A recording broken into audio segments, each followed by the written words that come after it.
Hello, I'm Siska Becker, and welcome to this week's Your World on TVRI World. For the next 30 minutes, you'll be presented with different stories from different parts of the world. Let's begin with our first segment.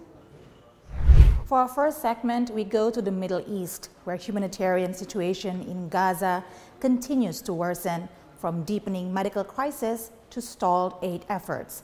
And also, Iran's supreme leader criticizes Donald Trump's visit to Israel, calling it a move that fuels regional tension.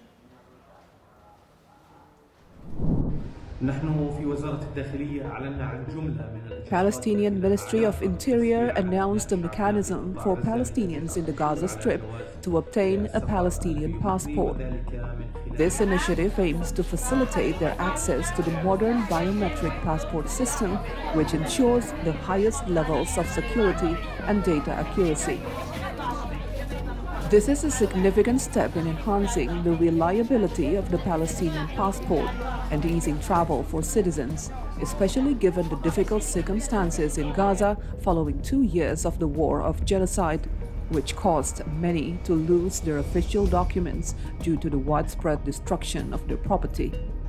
This will particularly help students and patients.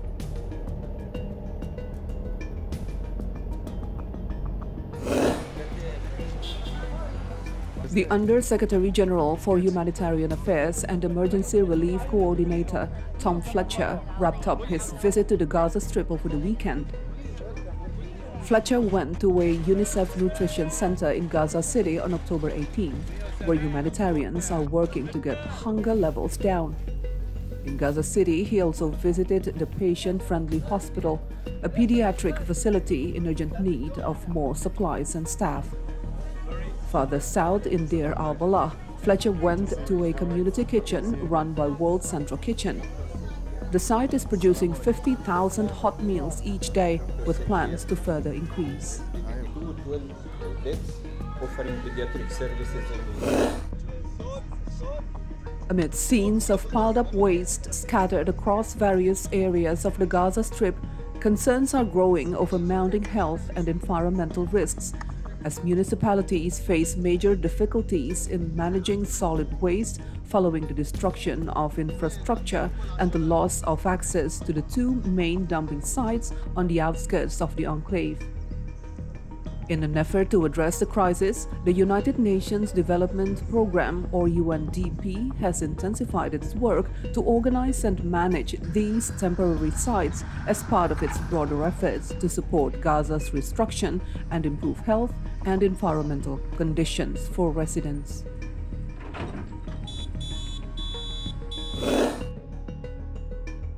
World Health Organization conducted visits to 3 health facilities to assess the needs for restarting rehabilitation services, as 42,000 people in Gaza are living with life-changing injuries and urgently require rehabilitative support, which remains extremely limited.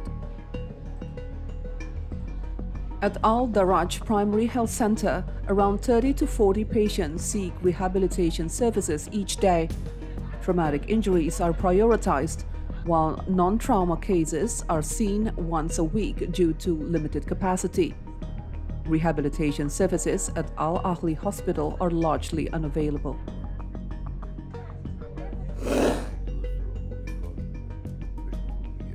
Iran's supreme leader Ali Khamenei criticized a recent trip by US President Donald Trump to Israel, describing it as a move to boost Israelis' morale after the war with Iran.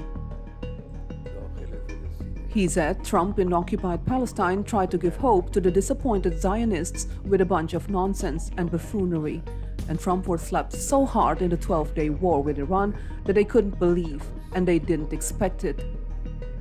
In a separate post on the X platform, Khamenei rebuffed claims by Trump that Iran's nuclear site had been destroyed by US strikes in June. Gaza's medical crisis worsens amidst severe shortages, Kila International reports from the ground. The medical situation in the Gaza Strip continues to deteriorate rapidly due to a severe shortage of medical equipment, supplies, and essential medications.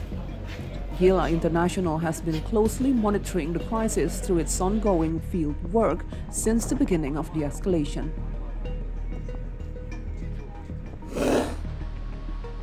A charity event titled One Plate, One Donation was organized by the Amasya Olgun Lasma Institute to show solidarity with the people of Palestine and Gaza.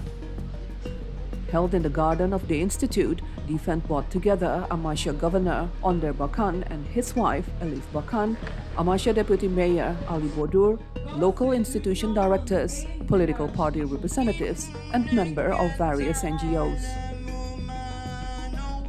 Participants shared a communal meal, after which they made donations to support humanitarian aid for Palestine. Following a prayer, local officials, civil society representatives, and community leaders all contributed to the fundraising effort.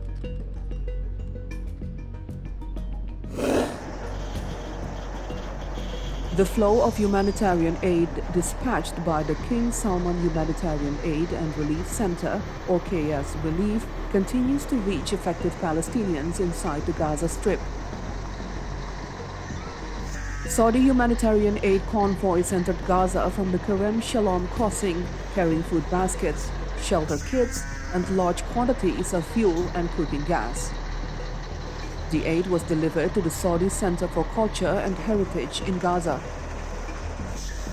KS Relief has also continued distributing food baskets to hundreds of displaced families living in camps across southern Gaza as part of the kingdom's popular campaign to support the Palestinian people in the Strip.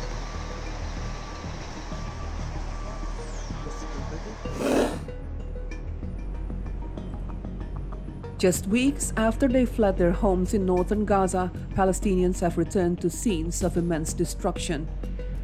Many no longer have homes because they've been destroyed by Israel's bombardment and invasion. They're now trying to salvage what they can and make Gaza's ruins habitable. The United Nations says there are tens of millions of tons of rubble in Gaza, much of it contaminated by unexploded ordnance and asbestos. Also under the rubble lie thousands of unrecovered bodies. Winter is coming, bringing rain and cold, turning the dust to mud. These families will likely spend it in ruins.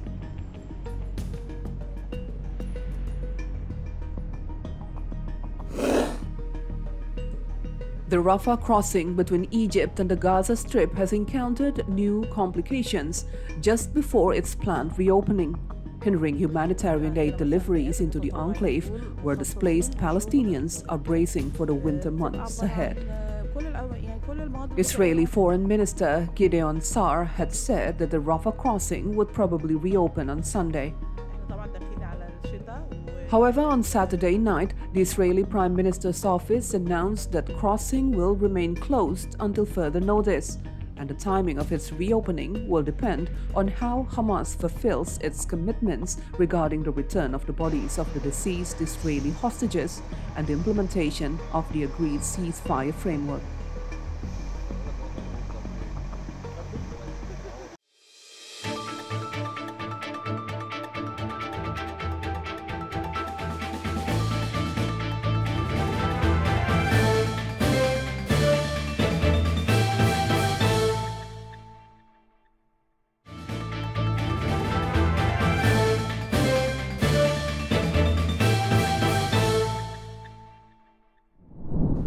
In our next segment, global security and diplomacy takes center stage. From the U.S. Senate's key reopening vote to rising military tensions after a Chinese jet confronted an Australian surveillance plane. And cooperation deepens across Asia, with Vietnam and India strengthening regional, defense, and parliamentary ties.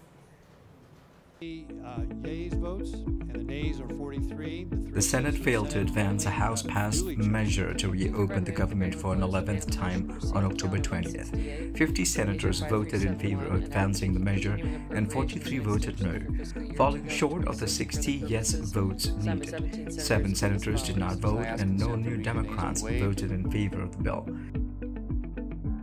Шановні українці, українки, коротко про цей день. President of Ukraine, Volodymyr Zelensky, reported that Ukraine is currently preparing important agreements with some countries on weapons and defense technologies. According to him, this will allow expanding the capabilities of the Ukrainian army. The head of state announced this in his video address on Monday. He also noted that next week Ukraine will talk with partners in Europe about new contributions to the Pearl program, in particular regarding air defense systems and some long-range needs. In addition, Zelensky emphasized joint work with partners in the field of energy independence of Europe.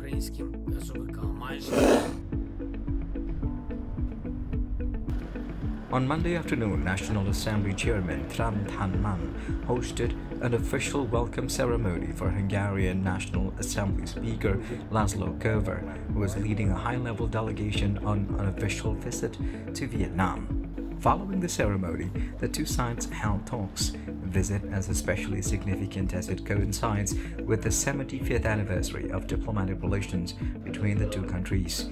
He reaffirmed Vietnam's gratitude for Hungary's valuable support during the struggle for independence and national development. Reaffirming support for peace and stability in the East Sea, the two sides called for the resolving of disputes peacefully under international law, including UNCLOS 1982. Australia and Papua New Guinea are beginning to bed down the details of the historic book treaty that the two countries signed a fortnight ago. A host of PNG ministers are in Canberra for an annual meeting between the two countries. It's the first major gathering since the two prime ministers signed the new defense treaty, and unsurprisingly, there's a sharp focus on how the new pact will work.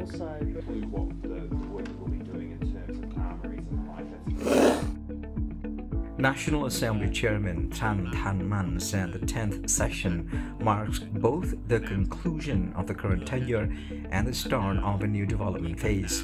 During its 40-day sitting, the Assembly will review key government reports on the economy, budget, and 2025 public investment, and decide on major national target programs, including rural development, poverty reduction, and socio-economic growth in ethnic and mountainous areas through 2030. They will also consider a 2026-2035 program to modernize education, healthcare, and population development, ensuring equitable and sustainable access for all.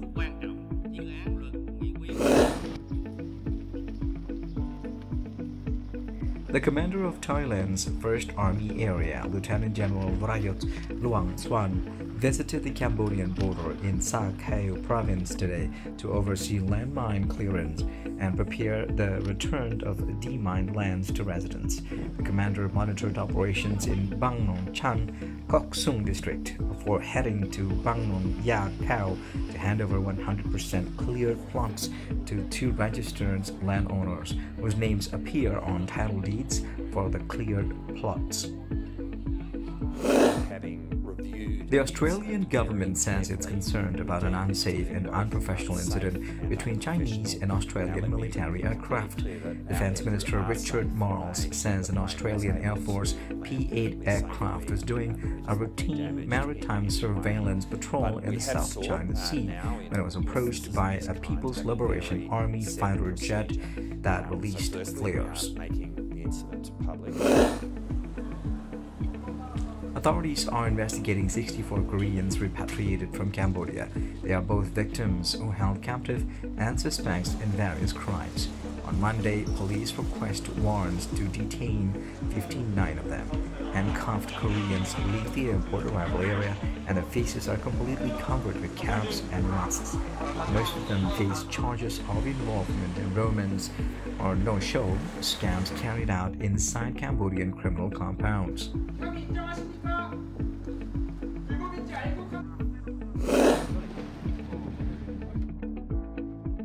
An Emirates cargo plane veered off the runway and plunged into the sea while landing in Hong Kong. All 4 crew members are unhurt.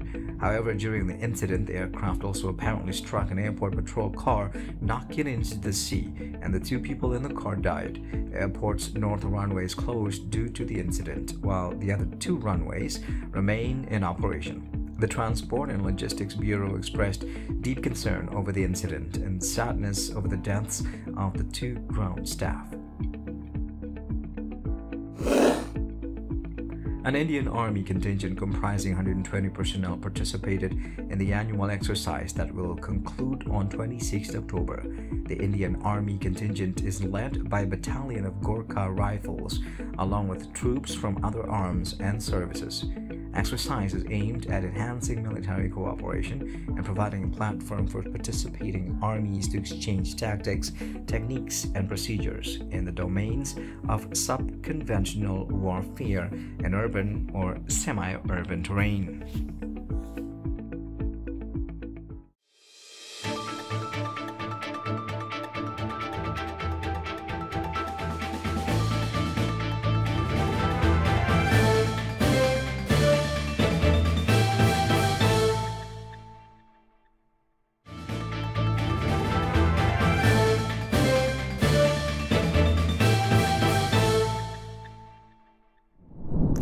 Moving on to our third segment, cultural celebrations and global recognition mark this week. From Indonesia's growing presence on world stage to Deepavali and other vibrant festivals across Asia. As Morocco celebrates a historic Under-20 World Cup victory, adding to the spirit of international pride and unity. The Charge d'Affaires ad interim of the Indonesian Embassy in Tokyo, Maria Renata Hutagalung, officially opened the Indonesia-Japan Friendship Festival, or IGFF 2025, at Yoyogi Park, Tokyo. The 2-day event, held on October 18 to 19, celebrates the long-standing friendship between Indonesia and Japan. The Charge d'Affaires ad interim of the Indonesian Embassy in Tokyo, Maria Renata Hutagalung, said the partnership between the two nations has continued to grow under the Indonesia-Japan Comprehensive Strategic Partnership. She emphasized that IGFF 2025 reflects the strong people-to-people ties, mutual respect, and trust that both nations have nurtured over the years.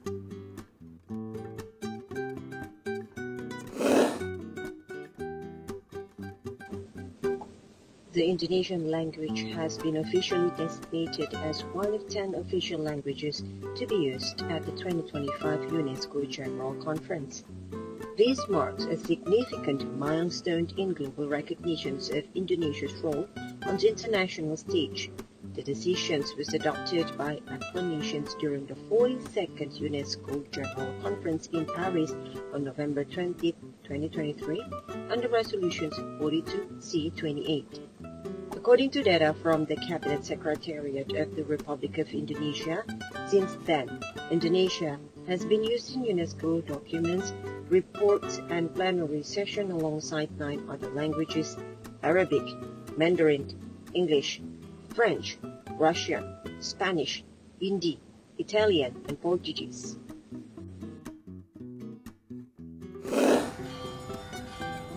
A special puja of blessings has been conducted at the Kadiresh Kovil, Bamblapitiya, Colombo, with the participations of a large number of devotees.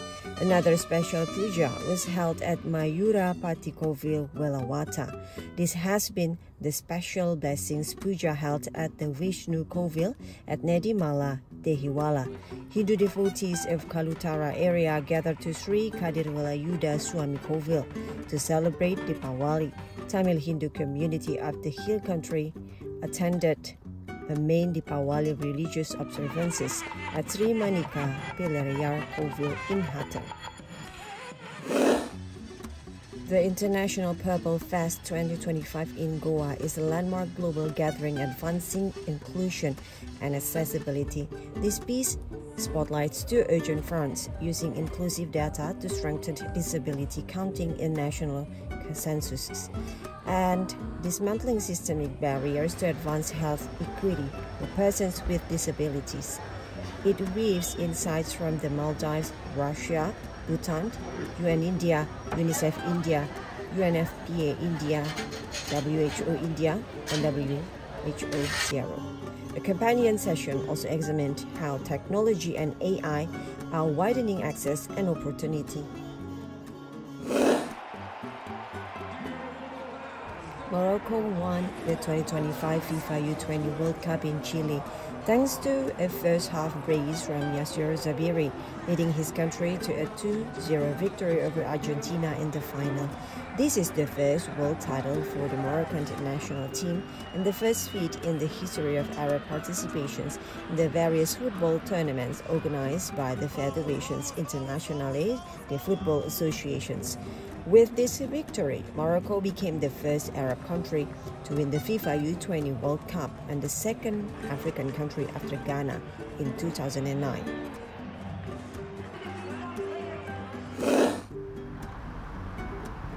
With its stunning stone craftsmanship on one side and the breathtaking colors of autumn's own other, Kars stands out as one of Turkey's rising stars in tourism, a true open-air museum.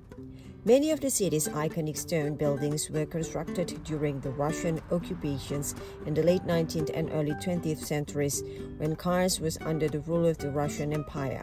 Through the Kars city, with its historical identity project, the historical buildings along Hyder Aliyev Avenue have been carefully restored and brought back to life as part of the city's cultural heritage.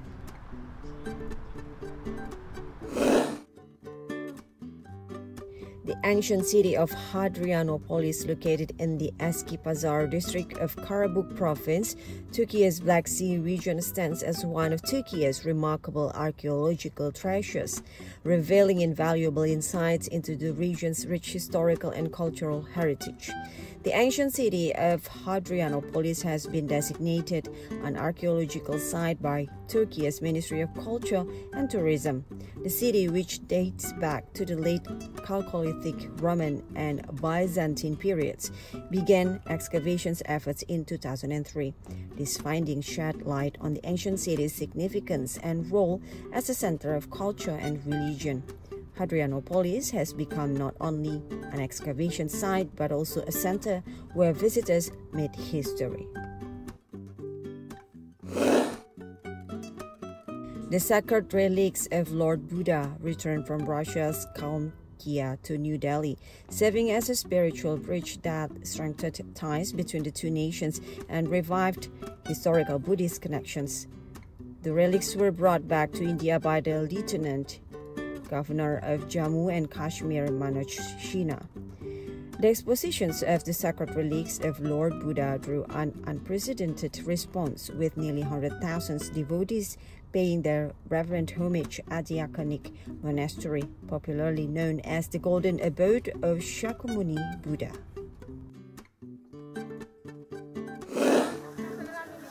Thailand's annual Vegetarian Festival began its preliminary phase on Monday, with large crowds in key areas like Yaowarat and Phuket, despite a sharp increase in vegetable prices caused by recent floods.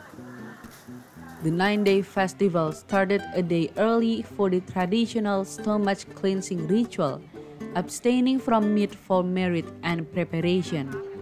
In Phuket, the ceremonial head to the event, devotees gather at shrines like Dui Tui Tau Bo Keng. A total of 623 snorkelers. The Maldives has successfully set a new Guinness World Record for the most people snorkeling simultaneously during the Bani event, held on 18 October 2025 in Ba'a Atoll.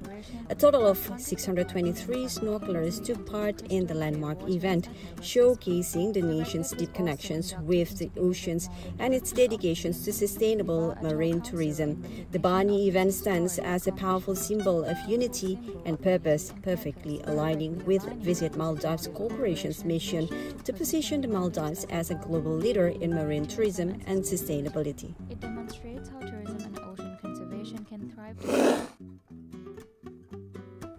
The Boson Lake in northwest China's Xinjiang Uyghur Autonomous Region, China's largest inland freshwater lake, has gone through a remarkable round of transformations from being plagued by environmental problems to what is now an ecological paradise and the remote region's top fishery base. With 1/4 of its lands covered by desert, Xinjiang is one of the driest regions in China. Yet the Boson Lake stands as a green oasis where life thrives. The inland lake has even become an aquaculture base for seafood in recent years.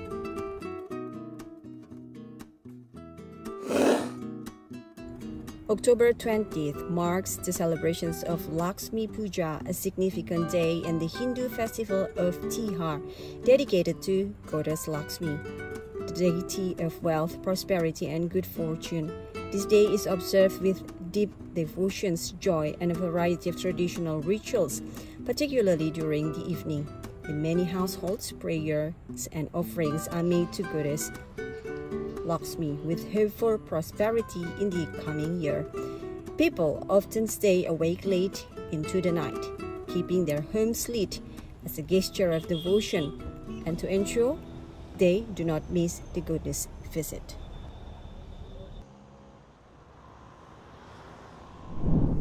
And that wraps up this edition of Your World.